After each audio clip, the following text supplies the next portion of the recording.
سبحان اللہ.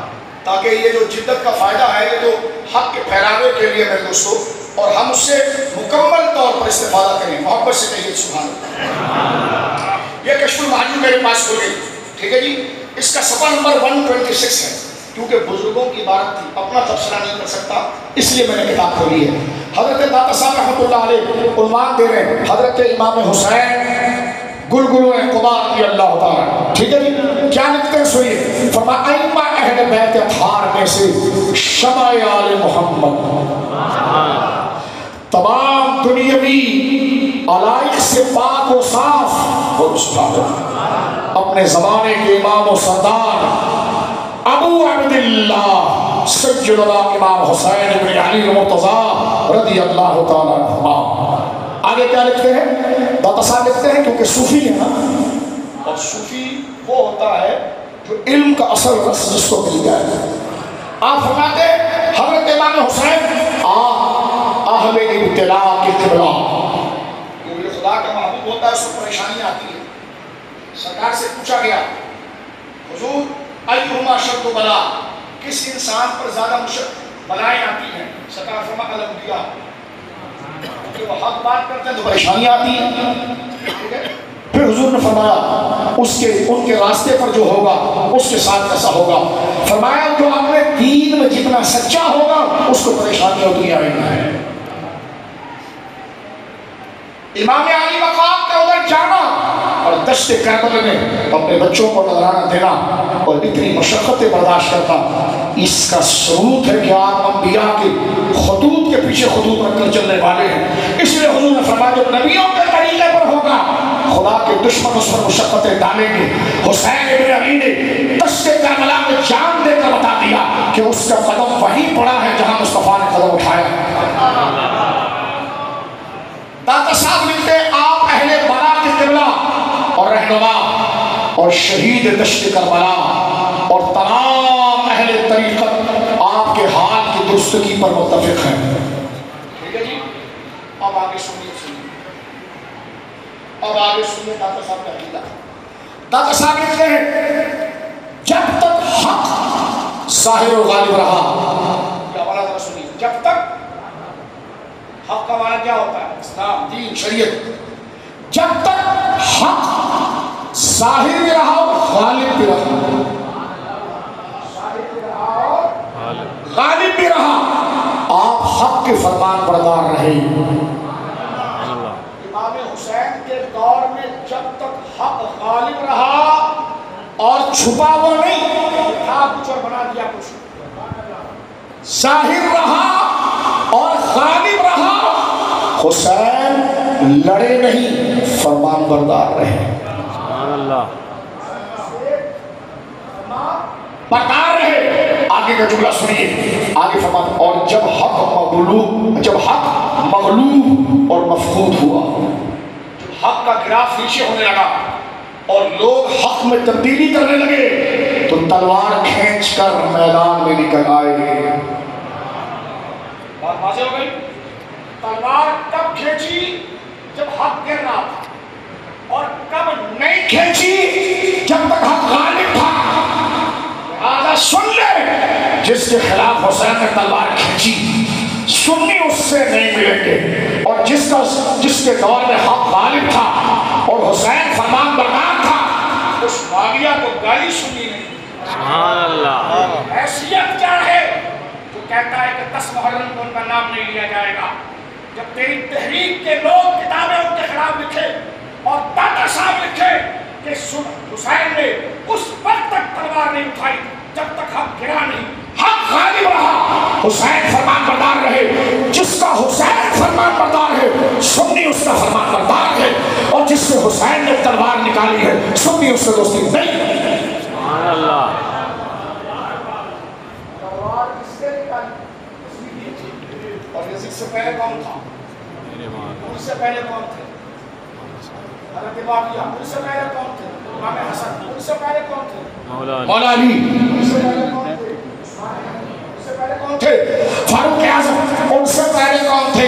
حضرت ابوبکر. یہ داتا صاحب چھوڑ یار، تم نے کسی ایرانی کی کتاب پڑھی ہے تو کون سا صحیح ہے مجھے نہیں پتا.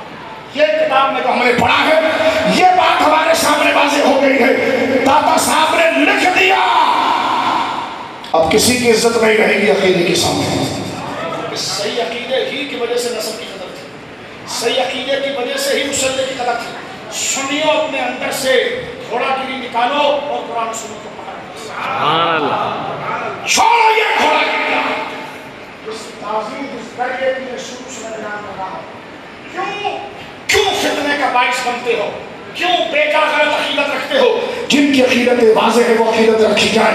غور کیجئے داتا صاحب نے لکھا کہ حضرت امام حسین نے کوئی اور نہیں, حسینیت حیدر. میں نے کہا پڑھنا تقاضا پڑھ. کیا کہہ رہے ہیں حضرت داتا صاحب؟ فرمایا جب تک حق غالب رہا حسین فرمان بردار تھے. بولو سبحان, بولو سبحان. میں سنی کو جواب دینے کا چاہیے کہ اہل سنت سے خطاب ہو رہا ہے. تو جو ہے آپ کی یہ کوئی طریقہ نہیں ہے کہ 60 سال اگر آپ نے 2000 لیکچر دیے یا 2 لاکھ تو آپ کو اتنا آزاد کر دیا جائے کہ آپ جو لکھیں گے ہم قبول کریں گے. اس کی اجازت نہیں ہوگی. نہ آپ سے ہمیں ذاتی بغض ہے. جو خدمات ٹھیک ہے وہ ٹھیک ہے. جہاں آپ نے شہر رکھ پر انگلی ڈالی ہم آپ تک ہاتھ بڑھائیں گے, کیونکہ افضلیت ابو بکر شہر رکھ کا مسئلہ ہے. عزت صحابہ, عزت اہل بیت شہر رکھ کا مسئلہ ہے.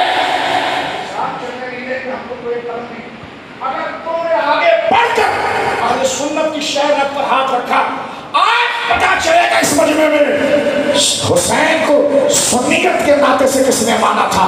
جس نے حسین کو سنیت سے ناطے سے مانا ہوگا وہ ہر اس بندے کا رد کرے گا جو اہل سنت کی شہرت پر ہاتھ رکھا. سمجھ میں آ گئی آپ کے؟ اب آ گئے ہم کربلا معلیٰ. مولا علی کھڑے اور خطبہ دے رہے ہیں. بولو سبحان اللہ. مولا علی کھڑے خطبہ دے رہے ہیں. سنی کے دل میں الحمدللہ. دیکھو میں جب ذکر صحابہ کر رہا تھا آپ کے چہرے چمک رہے تھے. میں نے مولا علی کا نام لینے لگا تو اور چمک. سبحان اللہ. بولو سبحان اللہ. یہ اور اپنے ان کے معتقدی اگر یہاں بیٹھے ہوں گے اور یقیناً وہ پڑھے لکھے ہوں گے, میں ان سے کہوں گا خدا را اتنے بڑے بلنڈر کے بعد بھی عقیدت باقی رہے گی. اتنے بڑے بلنڈر میں پاؤں پر ہاتھ رکھ کر کہہ رہا ہوں, کان پکڑ کر کہہ رہا ہوں بغض نہیں کسی کو, لیکن آپ کے آگے پنجاب کو شیعہ اس بندے نے بنا دیا ہے, اس کی تحریروں نے بنا دیا ہے. لہذا آپ ہمیں بلائیں یا نہ بلائیں گے تو جن کے ٹکڑوں کو کھاتے ہیں نا انہیں کا عقیدہ پڑھیں گے. تو میں کس نے تیرے کو اجازت دی ہے کہ سرف الجلیل میں تو ولایت اور سیاست کا فرق کرے؟ کس نے دی ہے؟ تو داڑھی منڈوا کر اتنی بڑی داڑھی کو اتنا کر کے بھی تیرے لوگ تجھے پیر کہتے ہیں. جب تو ولی ہو سکتا ہے تو مسلح رسول کی امانت سنبھالنے والا بہت کتنا بڑا آپ حملہ دیکھیں کتنا خطرناک ہے. اب چاہے تو عظمت خلافت کتاب کو کچھ بھی لکھو, لیکن جو میرا سوال ہے اس کتاب میں بلندر کام دیا ہے. آپ کو مائک پر آ کر اس کی مذمت کرنی پڑے گی. جب تک آپ نہیں کریں گے آپ کے خلاف بولنا ہم شریعت واجب سمجھتے ہیں. بولیں گے جس دن آپ نے مسئلہ کلیئر کر دیا آپ کے خلاف بولنا حرام ہوگا, گناہ ہوگا. نہیں سمجھ رہے میری بات آپ؟ سبحان اللہ. اسلام زندہ ہوتا ہے کربلا کے بعد. اس شعر کا کیا مطلب ہے؟ حسین نے جان دے کر شریعت کا اعتبار بڑھایا ہے. قتل حسین اصل میں مرگ یزید ہے. کیا مطلب ہے شاید لذت لیتے ہو اس قیاس کا؟ قتل امام علی مقام اصل میں مرگ یزید کہ حسین نام ہے اعتبار شریعت, یزید نام ہے شریعت کو ہلکا کرنا, اپنے جذبات کو چلانا. حسین نے جان دے کر بتا دیا کہ میرے جیسا بندہ جس کی جان ساری امت سے قیمتی, اس نے جان دے کر بتا دیا ہر بات برداشت ہوگی. خلافت شریعت بات اسلام زندہ ہوتا ہے ہر کربلا کے بعد. جسے حسین یاد رہتا ہے اس سے سچ کی قدر آ جاتی ہے. پھر وہ لحاظ نہیں دیکھتا, عمر نہیں دیکھتا, مرتبہ نہیں دیکھتا, وہ حق کو دیکھتا ہے, سچ کو دیکھتا ہے, معیار کو دیکھتا ہے. سبحان اللہ. آئیے امام علی مقام کا خطبہ سرکار مولا علی کا خطبہ، مولا علی نے اپنی شہادت سے پہلے کوفے کی جامع مسجد میں خطبہ دیا. کیا فرمایا؟ یا ایھا النفر جمیعا،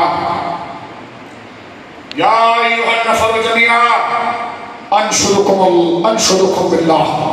اے جتنی جماعت بیٹھی ہوئی ہے، مولا نے فرمایا اسد اللہ غالب امام المشارق والمغارب حلال المشکلات والنوائب دفاع المعضلات والمصائب اخر رسول زوج البتول سیدنا و مولانا امام علی ابن ابی طالب کرم اللہ وجہہ. خدای مولا کے ایھا النفر جمیعا، اے سارے مجمع والے، انشدکم باللہ، میں تمہیں خدا کا واسطہ دیتا ہوں. افیکم اخن لرسول اللہ غیری، بتاؤ اس مجمع میں میرے سوا رسول کا کوئی بھائی ہے؟ سبحان اللہ. فرمایا یا ایھا النفر جمیعا انشدکم باللہ، اے ساری جماعت سن لو، میں تمہیں خدا کا واسطہ دیتا ہوں. بتاؤ افیکم اخن لرسول اللہ صلی اللہ علیہ وسلم غیری، میرے سوا اس وقت رسول کا کوئی بھائی ہے؟ قالوا اللہم لا، سب مجمع نے کہا ہم خدا کو گواہ بناتے ہیں ایسا کوئی بھی نہیں علی جیسا تو ہے. آگے فرماتے ہیں انشدکم یا ایھا النفر جمیعا، اے جماعت سنو، انشدکم باللہ افیکم احد لہ عم مثل عمی حمزہ اسد اللہ و اسد الرسول و خیر الشہداء. مولا نے دوسری بات فرمائی، فرمایا تم میں کوئی ہے ایسا؟ حل فیکم احد، تم میں کوئی ایک سنگل آدمی بھی ایسا ہے لہو عم، اس کا کوئی چچا ہو مثل عمی، میرے چچا حمزہ کا، حمزہ تو اسد اللہ ہے، اللہ کا شیر ہے، وہ اسد رسول، اور رسول کا شعر ہے، وہ خیر الشہداء، اور شہداء میں سب سے مشرف اور سب سے خیر. یہ مولا خدا بنا. تیسری بات فرمائی یا ایھا النفر جمیعا، یہ تہذیب الکمال، یا ایھا النفر جمیعا، اے جماعت انشدکم باللہ، میں تمہیں خدا کا واسطہ دے کر کہتا ہوں، مجھے بتاؤ افیکم احد لہو زوجتی، لہو مثل زوجتی ابنت رسول اللہ و بدعت رسول اللہ صلی اللہ علیہ وسلم. بتاؤ تم میں کوئی ایسا بندہ ہے جس کی زوجہ کو یہ شرف حاصل ہو جو میری زوجہ سیدہ کائنات، سیدہ نساء اہل الجنہ، خیر النساء صلوات اللہ علیہا وعلی بالہا وبنیہا، جو رسول اللہ کی شہزادی ہے اور ان کے جگر کا ٹکڑا ہے. قالوا اللہم لا، کہ خدا کی قسم ایسا ہم میں کوئی نہیں ہے. آگے جولا فرمایا یا ایھا النفر جمیعا انشدکم باللہ افیکم لہو مثل اخی جعفر. اے مجمع سنو، تم میں کوئی ہے میرے بھائی جعفر کی طرح، اس خطبے کو مولانا خود پڑھا جائے سے کہ میرے بھائی جعفر کی طرح. کون جعفر؟ مزین بجناحیہ بالجوہر یطیر فی الجنہ کما شاء. فرمایا میرا وہ بھائی جس کو خدا نے دو پر دیے اور وہ جواہرات سے اڑے ہوئے تھے، یطیر فی الجنہ، جو جنت میں اڑتے تھے، کیف ما شاء، جہاں وہ چاہتے تھے. قالوا اللہم لا، لوگوں نے کہا نہیں حضور ایسا کوئی بھی نہیں. آگے فرمایا انشدکم باللہ هل فیکم احد مثل السبتیہ، فرمایا تم میں کوئی ہے میرے دونوں بیٹوں کی طرح جن کے بارے میں حضور نے فرمایا سیدہ شباب بیان کرتے ہیں سنی داستان دو نمبری ہمیں پورا مقدمہ بنتا ہے تب سنی. سن لیجئے، فرمایا تم میں وہ بندے ہیں جن ہیں کہ ایسے بیٹے ہوں جیسے بیٹے میرے ہیں جو جنت کے سردار ہیں. آخری جملہ سنیے میرے دوستو، لمبا پورا خطبہ ہے، وقت کیونکہ اذان کا رہا ہے. آخری جملہ مولا نے یہ کہا، انشدکم باللہ انشدکم باللہ حل فیکم احد ولی غمض عینی رسول اللہ. تم میں ایسا کوئی عزت والا ہے جس نے حضور کی آنکھوں کو بند کیا ہو؟ وقت مثال فرمایا سرکار نے پردہ کیا، غمض عین رسول اللہ. فرمایا تم میں کوئی ایسا ہے جس نے رسول کی آنکھوں کو بند کیا ہو؟ اللہ، اس نے رسول کی آنکھوں کو بند کیا ہو. اور شفا کے اندر موجود ہے. حضور نے فرمایا علی جب مجھے غسل دیا جائے تو تم شریک ہو. تیرے سوا کوئی اگر مجھے اس حالت میں دیکھے گا تو اس کی آنکھیں چلی جائیں گی. مولا علی کہتے ہیں شفا کا مقدمہ قصرت النبی صلی اللہ علیہ وسلم، میں نے حضور سید عالم کے بدن مبارک پر پانی ڈالا، خوشبو کے بھبکے اٹھ رہے تھے. فرمایا اس سے پہلے میں نے کئی میت کو غسل دیا ہے، لیکن جب جناب سید عالم کے بدن مبارک پر میں نے پانی ڈالا ہر طریقے سے میں نے دیکھا تو میں علی جو حسن کا بادشاہ، جو دیانت کا بادشاہ، جو متانت اور سنجیدگی کا بادشاہ، جو شوق حق کا بادشاہ، فرماتے جب میں نے سرکار کے بدن مبارک پر پانی ڈالا سر سے لے کر پاؤں کی انگلی تک میں ایک ایک مقام کو دیکھتا رہا اور میں اس مرتبے پہنچا کہ میری زبان سے نکلا یا رسول اللہ طبت حیا و میت. یا رسول اللہ آپ ہمارے درمیان میں رہے تو خوشبو والے رہے. آج اس شریر مقدس پر ہیں تو خوشبو والے ہیں. مولانا کہتا ہے میں وہ حل فیکم احد ولی رسول اللہ صلی اللہ علیہ وسلم غمض ولی غمض عینی رسول اللہ صلی اللہ علیہ وسلم. تم میں کوئی ایسا ہے جس نے رسول کی آنکھوں کو بند کیا ہو؟ سارا مجمع کوفے کا کہنا قالوا اللہم لا. حضور ہم خدا کو گواہ بناتے ہیں شیر خدا اس شرف میں تیرے کوئی حق پلہ نہیں. پھر مولا علی نے یہ بھی ارشاد فرمایا یہ جو میرے دو بیٹے ہیں نا تقریر اس پر ختم کر. میں نے آپ کو پہلے کہا میں نے قانون میں اتنا ٹائم ہے فضائل کس کا معاملہ ہے سبحان اللہ. بے اجازت جن کے گھر جبرائیل آتے ہیں،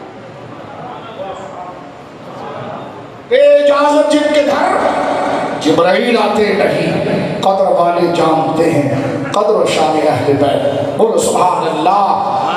حضرت مولا کا یہ جملہ سنیے بات ختم کرتے ہیں. فرمایا میرا بیٹا جو ہے نا حسن، کیونکہ مولا شمائل کے امام ہیں. حضور کیسے دکھتے تھے صلی اللہ علیہ وسلم، جن صحابہ نے اس کو ذکر کیا ہے اس میں اونچا درجہ مولا علی کا ہے. آپ فرماتے ہیں حسن اشبہ رسول اللہ صلی اللہ علیہ وسلم ما بین الصدر الى الراس. یہ حدیث خود بھی پڑھی واللہ راضی کیا پگڑی پھینک دیا تو کیا شان. میں نے کہا پگڑیاں سلامت ہے اور حسین کو سلام. پگڑی پھینک پہ تمہیں کیا کریں، پگڑی پھینک پہ تم کے اوپر لگا کے کیا کریں. میں نے کہا وقار برقرار ہو اور کربل کی دستاریں تنی ہیں اور دستاریں تعظیم میں تنی ہوں اور دشت کربلا کے شہنشاہ عشق کا بادشاہ امام المعشوقین حضرت حسین کو سلام پیش کر رہا. ہم سنیوں کو جھوٹ بولنے کی ضرورت نہیں ہے، ہمارے پاس اہل بیت کے سچ جو ہے آپ کی غور کیجیے اس پر بات ختم کرتا ہوں. مولا فرماتے ہیں الحسن اشباہ برسول اللہ ما بین الصدر الی الراس. میرا بیٹا حسن جو ہے نا وہ سر سے لے کر سینے تک ہو بہو حضور کی طرح ہے.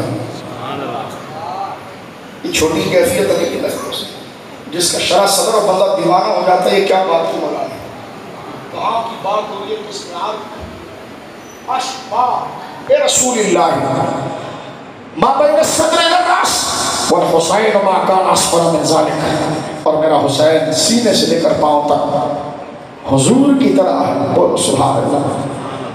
اب یہاں سے ختم نبوت کا مسئلہ کلیئر ہوتا ہے. جن کو اشباہ کہا انہیں نبوت نہ ملی.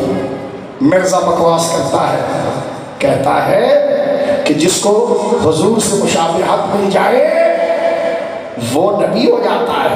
میں نے کہا مرزے کبھی آئینے میں اپنا منہ دیکھا تو نہیں؟ کچھ سدھرا تو آدمی بھی اس طرح کی تشبیہ نہیں کر سکتا جنہیں بدن پاک کا کامل حصہ. بولو سبحان اللہ. وہ بھی حضور سید عالم کے غلام رہے، خلفاء رہے، نائبین رہے، نبی نہ ہوئے. کربلا کیا مسئلہ حل کرتی ہے یار.